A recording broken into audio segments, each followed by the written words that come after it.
અમદાવાદ ખાતે વિમાન દુર્ઘટનાને લઈને કચ્છમાં જુદી જુદી સેવાભાવી સંસ્થાઓ, મંડળો, રાજકીય પ્રતિનિધિઓએ શ્રદ્ધાંજલિ પાઠવી હતી.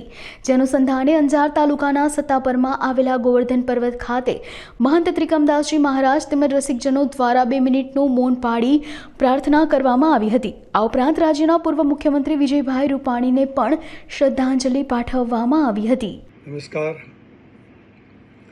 ગઈકાલે જે ઘટના ઘટી ગઈ એટલે કે અમદાવાદથી લંડન જતી ફ્લાઇટ એ ક્રેશ થઈ ને એ ક્રેશ દરમિયાન લગભગ 300 જેવા જે માનવીઓ જે લોકો હતા એને મૃત્યુ થયું.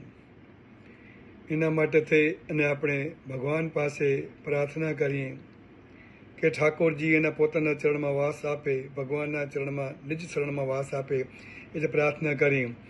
અને જે કોઈ મેડિકલના જે વિદ્યાર્થીઓ હતા એ જે ઇન્જર્ડ થયા છે એ જલ્દીથી સ્વસ્થ બની જલ્દીથી સારા થાય એવી ભગવાન પાસે પ્રાર્થના કરી. કે આ જે ઘટના હતી એક દુઃખદ ઘટના કહી શકાય. એમાં આપણે કહી શકીએ કે આપણા ગુજરાતના પૂર્વ મુખ્યમંત્રી શ્રી વિજયભાઈ રૂપાણી સાહેબનું પણ દેહાંત થયું છે આ અકસ્માતમાં. તો ભગવાન એમને પણ પોતાના ચરણમાં વાસ આપે, એના પરિવારજનોને એક સાંત્વના આપી, એને ખૂબ જીવવાની સુખ આપે એ ભગવાન પાસે પ્રાર્થના હૃદયપૂર્વકની ખૂબ શ્રદ્ધાંજલિ આપી અને ભગવાન પાસે પ્રાર્થના કરી.